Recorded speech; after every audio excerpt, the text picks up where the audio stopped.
Black Winter, 2017 to 2018.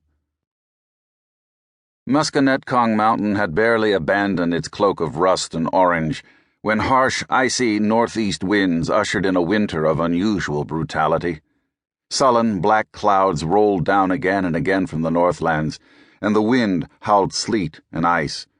The sky grew a perpetual, sullen slate and gave everything a close, hemmed-in feel, as if a lid had been pressed over all the world. The interstate vanished under a shroud of snow and ice. It was not a gentle snow, not the hummocky, fluffy sort that filled with sleigh bells and roasting chestnuts and laughing children, but a gritty, ice-field abrasive that stung exposed cheeks and blasted them raw. You could cut your hands building snowmen. All summer long and into the fall, Marisa Van Hoyten had watched the dominoes topple with fascinated horror. The economy dried and curled with the leaves, and fell with them, too, in the first harsh knife winds.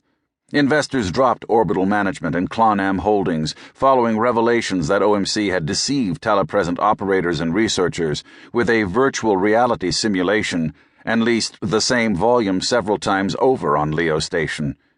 They began dumping Pegasus when word leaked of CEO Dolores Pitchlin's collusion with Clonam in fraudulent stock transactions. Then, as if fearing contagion, they began selling Boeing and Matsushita and other partners in the Leo consortium. Bids on volume in Leo Station dropped, sucking prices down all across low Earth orbit. Goddard, Tsiolkovsky, and the other stations began cutting back. By October, Earthside toolmakers were hurting for directionally solidified metals and chip makers for gallium bismide. Supplies of promovium began to dry up, leading to an upsurge in neoencephalitis. The Dow fell below 12,000. By the time the first bite of winter set in, unemployment topped 10%, and men and women who might otherwise have been blowing smoke, farming jeans, or hacking cheese were now hustling lunch money. The dip, they called it, hoping by name magic to lessen its severity. Riots broke out in Cleveland, the Bronx, and elsewhere. In January, in the bitter cold and knee-deep snow. Crowds bundled in down jackets and moon boots set buildings afire, though perhaps only for the heat. The mag train line that wound through the valley below Musconetcong Mountain cut back to 2 trains a day, then ran sporadically, then stopped entirely. It was foolish to ponder individual blame. Adam Van Hoyten often chastised himself for causing the dip, but his revelation of the fraud on Leo was only one factor among many.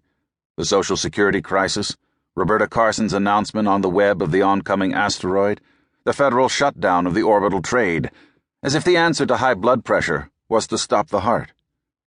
Even had Marisa known of her cousin's plans and foreseen their consequences and forestalled his actions, the trigger would only have been something else.